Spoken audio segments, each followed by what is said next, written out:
Now this guy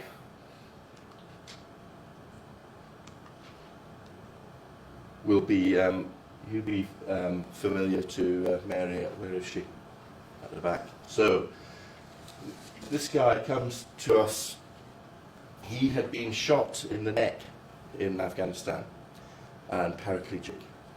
So he's got his legs, but they're just no use to him. And he's been, so he's in Birmingham for a while, and there he got fed up with us, and he requested to be transferred back to Scotland, where he was from, which is fair enough, nearer home. Anyway, unfortunately, he sort of languished in the NHS for a couple of years, and then eventually his GP referred him back to us down in Birmingham because he was at the end of his tether, really. He was covered in pressure sores. He was chair-shaped, you know, from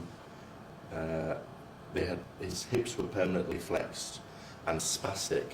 In fact, his hips were flexed so much that when you x-ray them, you can see that it's actually dislocated. His left hip there is dislocated.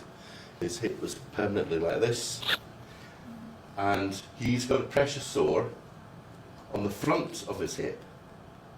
I've not seen the pressure sore at the front of the hip before, from it just being so flexed that when you opened that out, it was a great big hole, and you were looking at the open osteomyelitic hip joint, and he was very, very hectic, and he pretty much lost the will, really, to live, and he was covered in pressure sores from head to toe.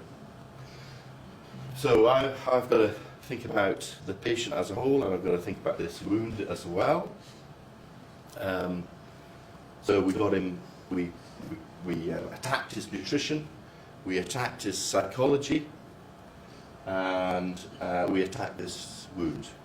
So first thing I did was we excised, this is all osteomyelitis by this stage, so we excised this bone here, removed this bit here, so it's a girdle stone, essentially, and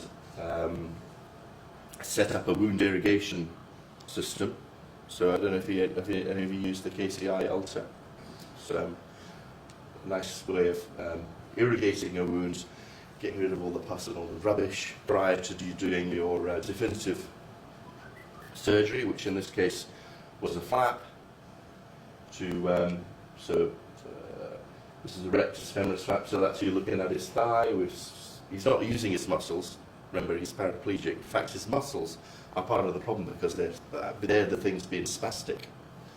So swing one of the muscles round to fill in the hole. And in the meantime, as I said, we've been working on his nutrition, we've been working on his psychology, and we've been working on his pressure areas. He went onto the Dolphin mattress.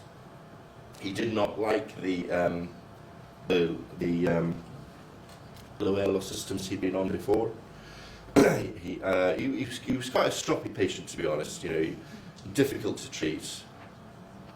You know, I think I would be pretty stroppy if I'd been shot in the neck and made paraplegic.